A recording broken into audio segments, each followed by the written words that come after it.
Welcome back to Legitimate Targets, everybody. I hope you're all having a great day. Joining me on today's episode is Loretta Napoleoni. She is an Italian economist, journalist, and best-selling author known for her expertise in terrorist financing all across the world and all of its many facets. And there are many facets to explore there. Money laundering and global economic issues, and also an expert in this new, techno. I think you phrase it as techno-capitalist. I call it Yeah. techno-fascist. This crazy new deep state that's forming. So I'm looking forward to discussing all of this and more with you today. Loretta, how you doing? I'm doing fine. Thank you. Thank you for inviting me. Yes, it's a great honor to have you here. Um, what prompted you to write a book on techno capitalism and this new emerging trend of this pole of power within particularly the United States, but all across the world, centered around big tech? Well, the reason why I wrote the book is because I really wanted to understand what was happening.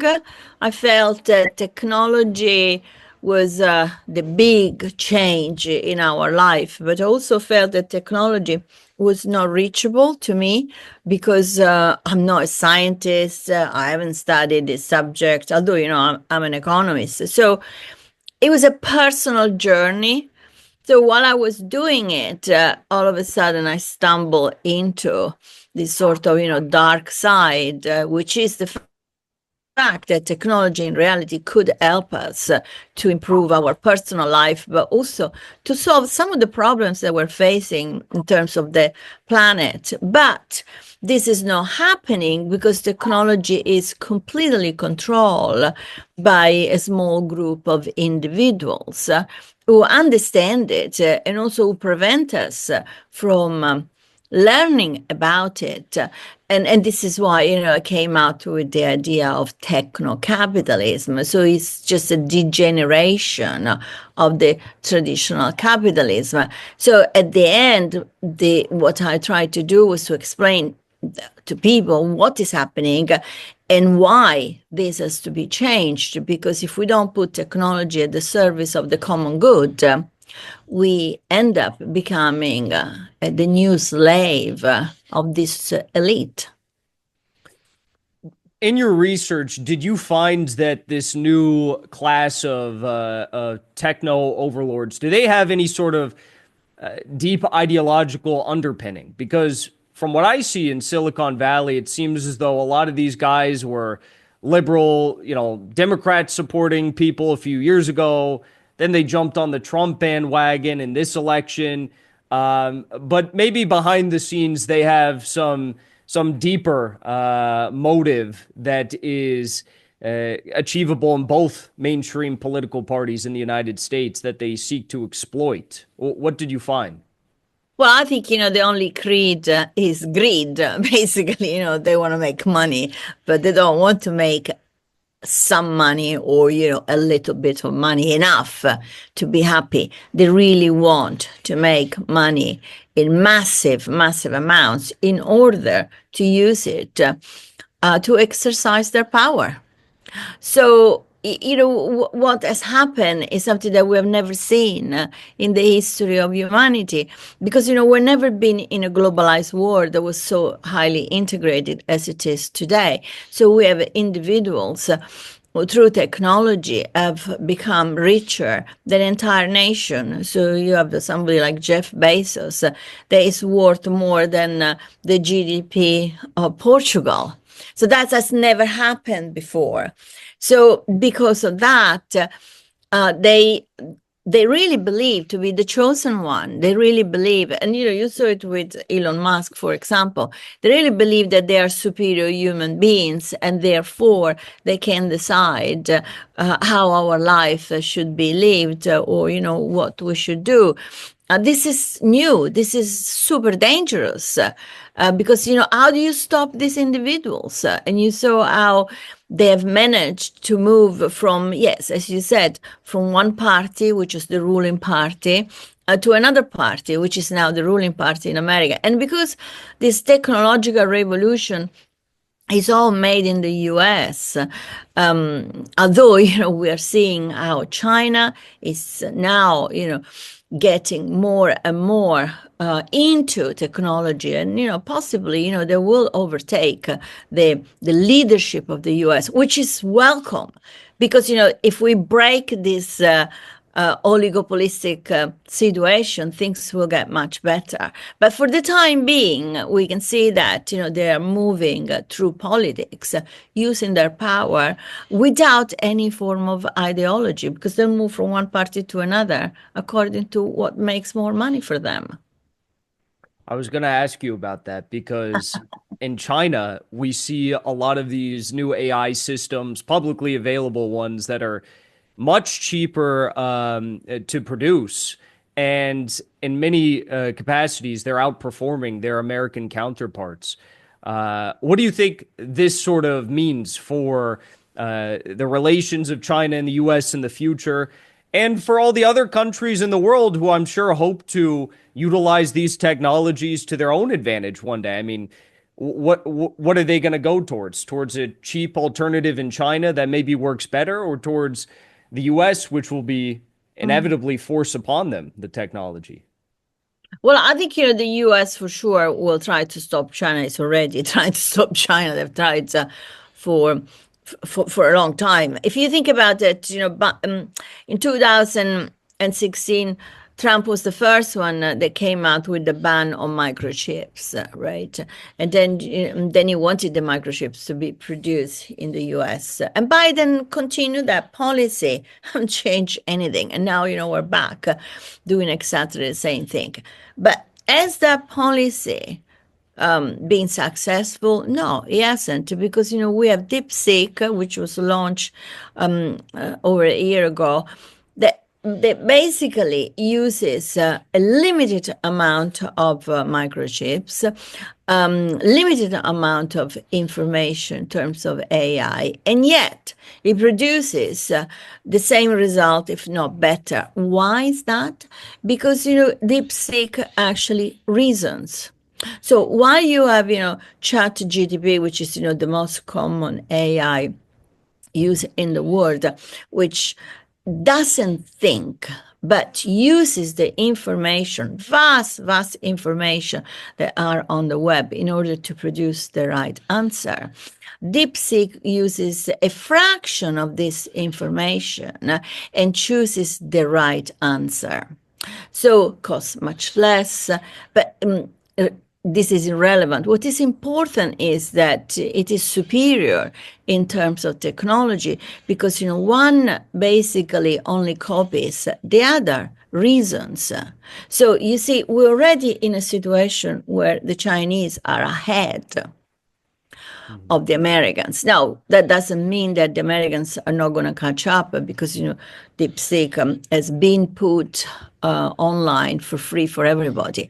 But the key issue here is to break their oligopolistic position, because as, the Americans can see how DeepSeek reason, so are the French. The French in Europe, for example, are among the best in technology.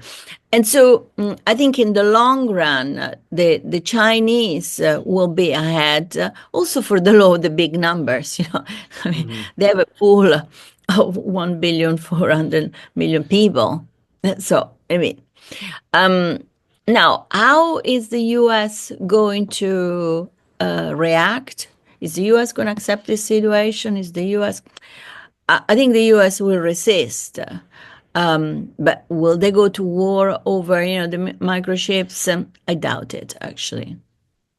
You know, I'm never sure if it's just a bias of my social media feed, but when I see these videos coming out of China, it seems like they are really utilizing this tech to advance their society in unthinkable ways that the United States is years away from achieving, if it does achieve these things ever.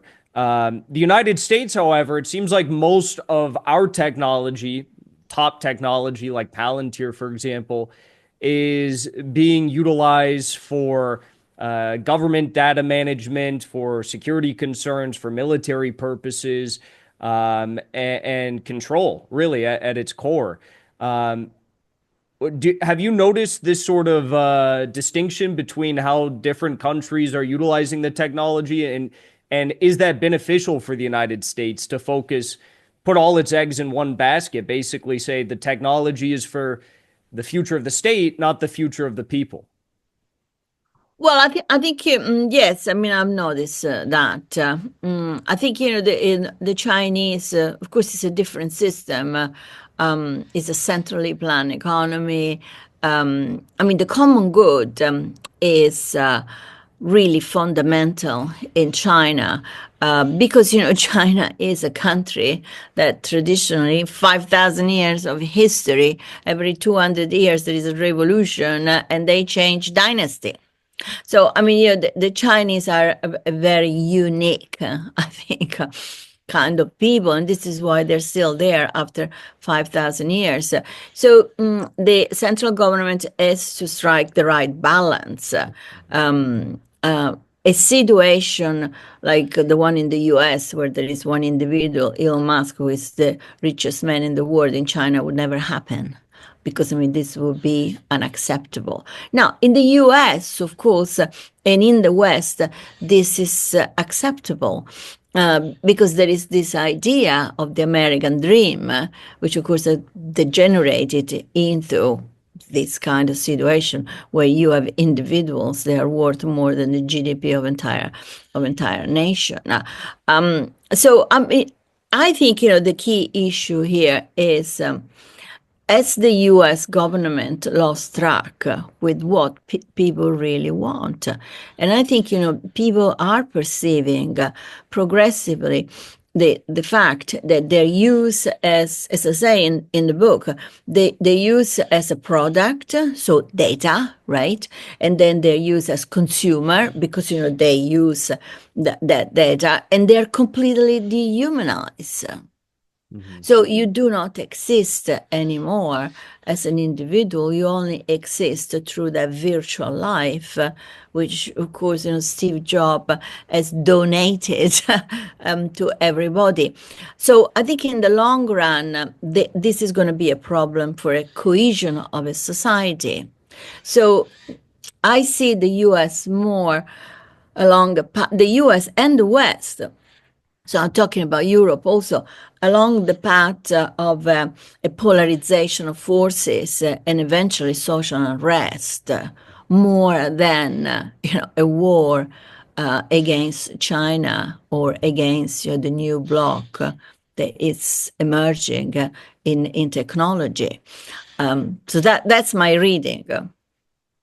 I agree with you 100% about that, actually. I think that people who say that social unrest could lead to violence, could lead to, mass unrest, these things, if people say it's hyperbolic, I think they're maybe missing the bigger picture here. Yeah. Especially when, again, I mentioned the Palantir thing. Another big thing is this space colonization, all the money that's being poured into it. What is the grand purpose here of these tech billionaires pursuing this Yeah. crazy idea that instead of fixing the problems in our own country, of which there are too many to count, we should be focused on space colonization? Well, this is a narrative that is used in order to hide what they're doing. I mean, for a start, we cannot colonize space because our body doesn't survive in space. We do need to be on Earth. We need the gravity. We need also, the rotation of the Earth for our body to remain healthy. So as soon as you go into space, for example, you lose bone density, you have migration of organs. I mean, the amount of physiological transformation take place is enormous, and this is why in reality there has not been any exploration into deep space. This is why only I think it's less than 700 people have gone into space, I mean astronauts, and this is why most of the astronauts have gone, apart from the one that went to the moon, to the low Earth orbit, because there is still a little bit of gravity, and they can't stay longer than 12 months. So, I mean, if this is what science tells us and medicine tells us, you tell me how it's possible that Elon Musk wants to send us all, to Mars, not even considering the fact that Mars is inhabitable and it cannot be transformed into the new Earth. Maybe it could be possible through a series of, incredible changes, but it will take, a couple of billion years. So, I mean, we're talking really nonsense. And yet, people want to dream because, it's a dream. It's, the myth of the frontier, right? So they want to think that they can go. They also is part of the myth of immortality and God. We want to be God because, we want to be reunited with our creator. This is all part of, the Western culture. So with this kind of fairy tales, they have managed to get their hands on the low Earth orbit and to start producing satellites around the Earth orbit in order to give us, connectivities. And, if you spend a night, I mean, I was in Greece a month ago, in an island, small island, and you can see it actually at night. You can see all the satellites, going around. So all of these satellites are tremendous power because, at the end of the day, it's data again, harvesting who we are, but it's also control. Is absolute 100% control because the moment in which Starlink is used by everybody, right? Because it's very easy, put it in the garden, that's it, yeah. And the satellites give you this connectivity continuity. And then the moment in which Elon Musk decides, because it's one individual, it is not a nation, it's not a representative of a population, it's just one individual, decide that he doesn't like you and he wants to switch it off. He switches it off, and that's it. So you see, the fragility of this system, and we have handed over to these guys such power.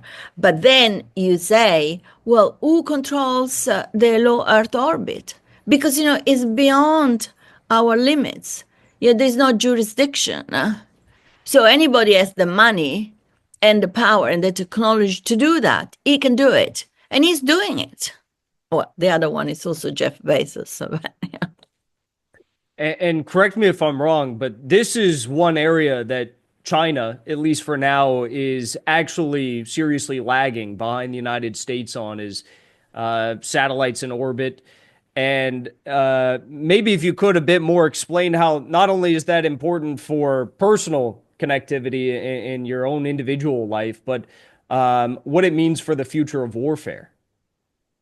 Well, I think the future of warfare, there is already warfare up there because, they are testing various weapons. There is, for example, there's a new technology that came out a few years ago in order to harvest the solar power through the low Earth orbit and then, bring it down into Earth. And, the Chinese build a station.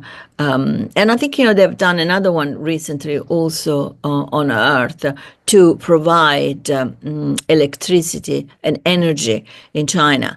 The US has been using this technology to test the microwave weapon. Because, of course, this is the next step. And, they're already doing this step. You're already seeing these so-called intelligent weapons that are used in the Ukraine. They're also they've been used in Gaza. So they're testing these new weapons. And that should not be allowed again. We should think about all of that, we, the individuals, but we don't, because we don't know, we do not understand, because, it sounds very much like science fiction. Yes, the Chinese are behind in that. I think, the SpaceX is the one of Elon Musk is the one that has the largest number of satellites at the moment. But the Chinese will easily produce that kind of satellites. I mean, they have different priorities at the Yes. moment. Yes, exactly. So, I wouldn't worry. I mean, I don't think that this is going to be a worldwide problem because China's been very good at building barriers, not letting these individuals in. Mhm. So the problem is not a worldwide problem. The problem is a Western problem. I mean, I think this is where we have to address the issue. It is in the West. And we are, at the moment, the victim of this kind of techno-capitalism or techno-fascists, as you call it. How do you think we could possibly rein in big tech and make technology actually serve the needs of the people?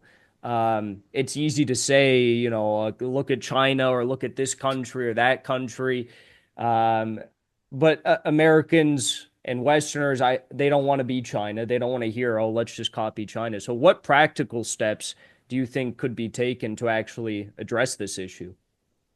Well, I think we should nationalize these industries. Yes. I mean, this is something that the states can do. But the problem is, again, we're in a global system. So, you nationalize, hypothetically, you nationalize in the US, they move, to the UK. So it really needs a sort of global approach. But I don't think it's going to happen, of course, because I mean, this guy, you saw, at the inauguration of Donald Trump, you saw that those guys were in the first row. I mean, these guys are the power today. And I think not even somebody like Donald Trump can go against them. I mean, we're talking about the power, Mhm. So this is not going to happen.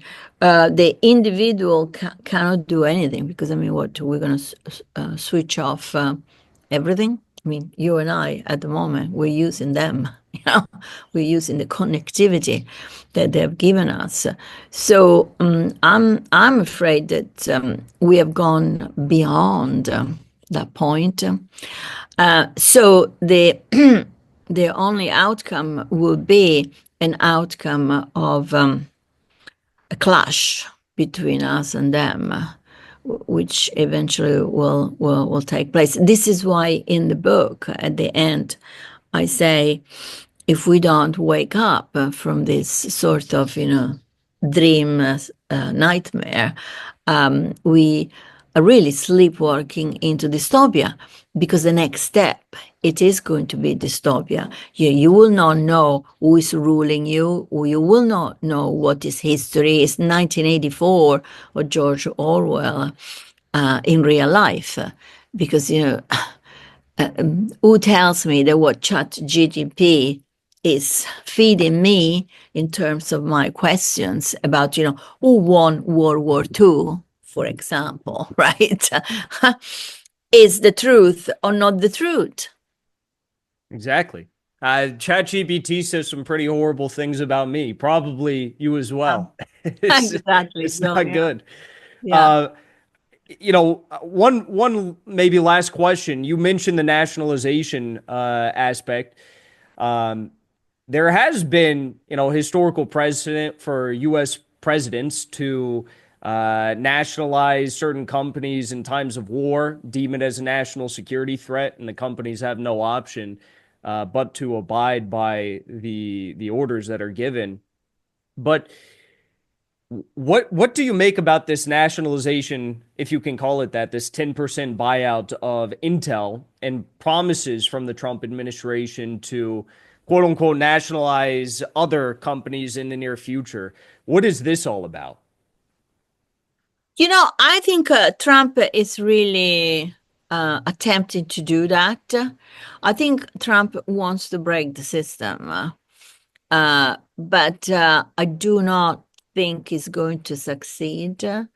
Um, one reason is the term is too short. Mhm.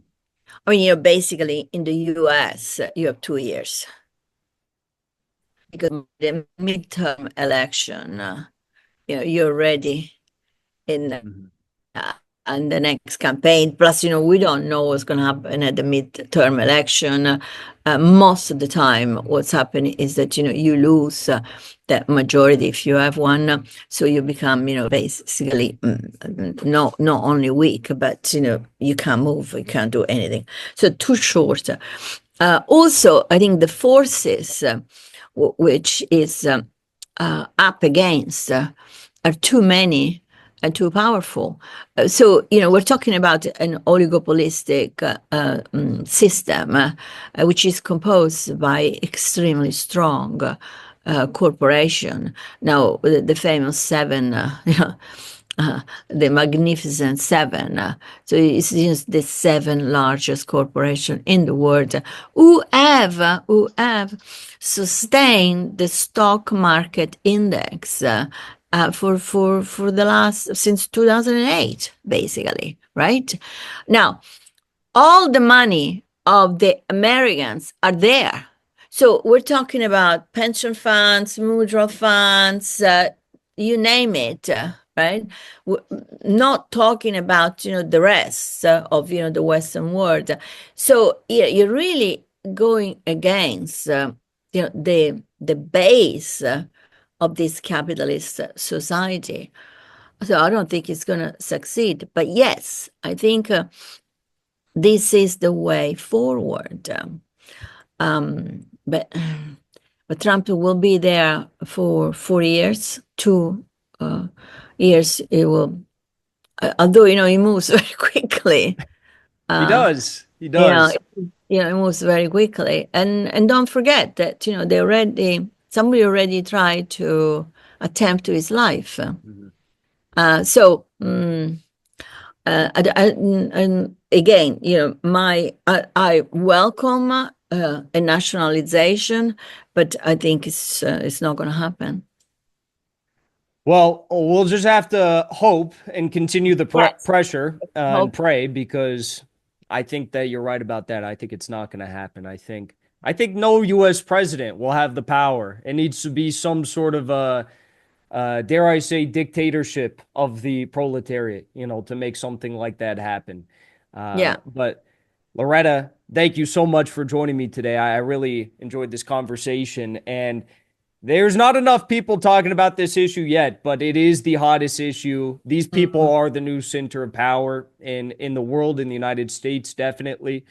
And it's only going to get worse from here and more of a problem. So you are a pioneer, and I think everyone should check out your work and your new book. So where can my audience find that online? Well, unfortunately, the book is not Russian. It's in English, Italian, also Swedish. But you can find it on Amazon, of course. What else? Well, very good. Thank you so much for joining me today. Thank you.